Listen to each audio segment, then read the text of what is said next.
Bom dia. Faremos uma breve análise sobre a reforma tributária, tá?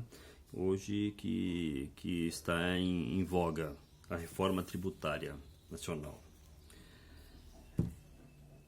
Em análise da Constituição Federal, verifica-se que toda a tributação, todo o sistema tributário nacional já foi instituído pelo poder constituinte, ou seja, poder constituinte que deu origem à Constituição Federal de 1988.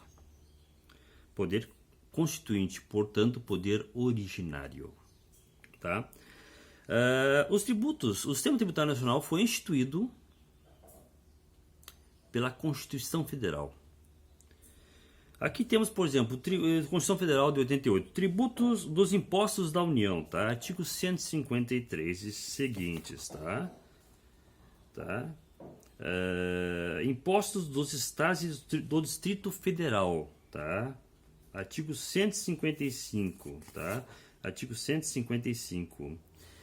Dos impostos dos municípios, artigo 156. Tá? Então, todos os tributos já foram instituídos pela Constituição Federal de 1988, ou seja, a Constituição Federal, tá, instituiu o Sistema Tributário Nacional. Tá? E também, de outra forma, vedou, tá? No seu artigo 60, parágrafo 4º, tá? 60, que chamamos as cláusulas constitucionais pétreas, né?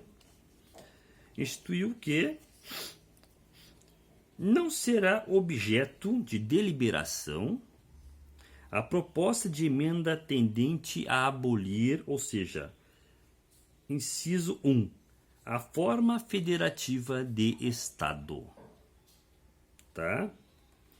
E, no seu inciso 4º, os direitos e garantias individuais. Tá? Então, portanto, esses dispositivos constitucionais não podem ser objeto de emenda constitucional. Tá? Bom, então, por aí podemos ver o seguinte. Assim como a Constituição Federal instituiu os tributos, instituiu o Sistema Tributário Nacional, também fez a previsão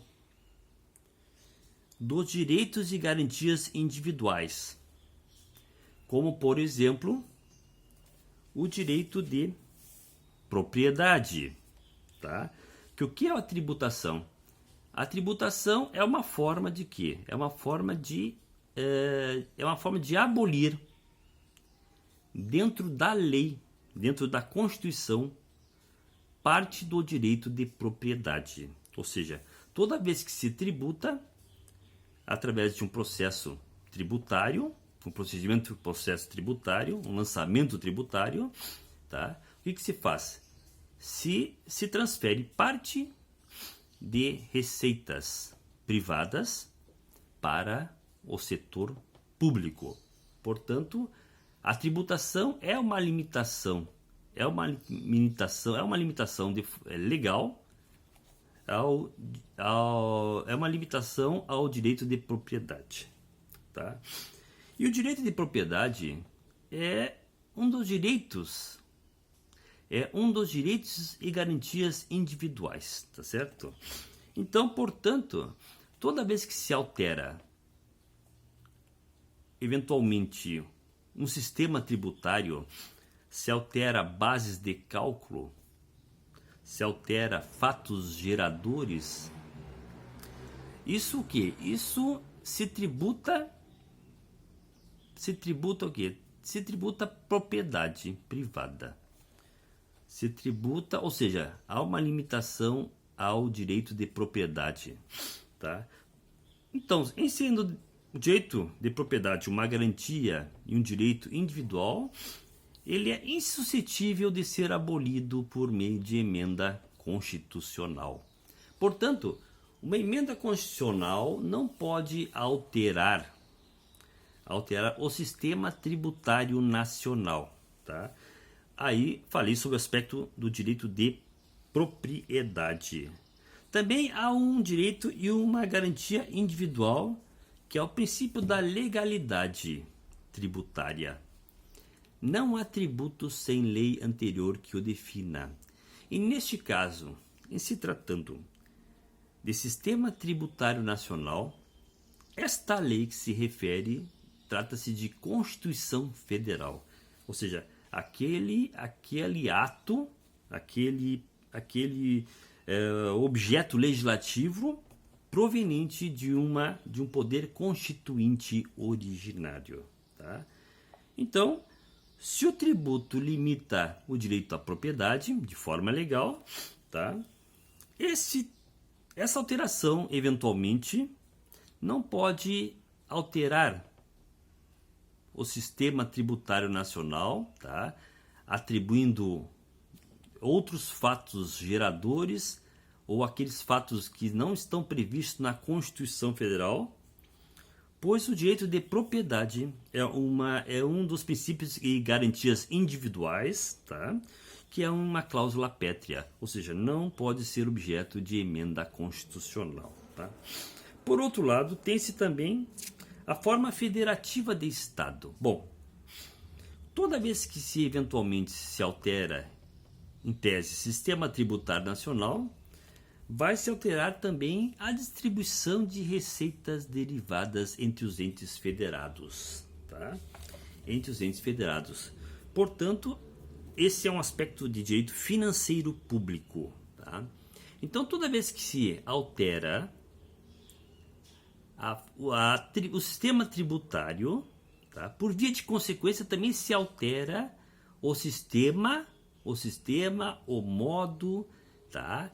Ou de repartição das receitas derivadas, diga-se tributos, entre os entes federados, ou seja, alterando substancialmente, tá, a forma federativa do Estado. Portanto, também não é viável, através de emenda constitucional, considerando que a forma federativa do Estado, do jeito que ele foi constituída pela Constituição Federal de 88, não pode ser suscetível de alteração através de emenda constitucional, tá certo? Bom, essa é mais uma questão. Bom, então já falei da questão da alteração de receitas derivadas entre os entes federados, tá?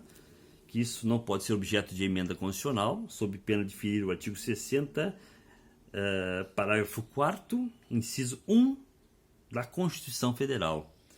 E também não pode haver essa alteração, tá? Porque também dessa forma ele altera o direito de propriedade.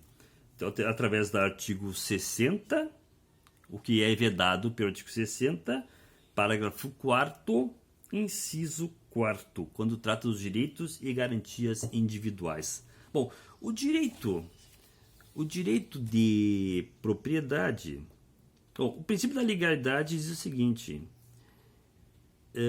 que ninguém será obrigado a fazer ou deixar de fazer alguma coisa senão em virtude de lei. Portanto, estamos tratando de matéria constitucional. Então, portanto, essa lei é no sentido de que seja o quê? Matéria constitucional.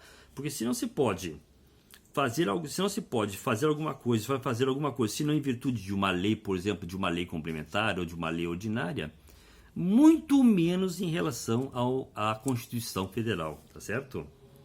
Bom, também esse aqui é o artigo 5º, que trata os direitos e garantias fundamentais, dos direitos e de deveres individuais e coletivos. Artigo 5º, inciso 2º, e também o artigo do mesmo artigo, o artigo 22. É garantido o direito de propriedade, tá certo? Então, por esses motivos, esse sistema tributário nacional, tá, não pode ser objeto de emenda constitucional, ou seja, não pode ser objeto de alteração por poder derivado, tá certo? Porque todos esses direitos e garantias individuais, cláusulas pétreas, estão dispostas na Constituição Federal de 1988, tá certo? Então, portanto, Reforma tributária do sistema tributário nacional não pode ser objeto de emenda constitucional. Tá certo? Bom dia para vocês.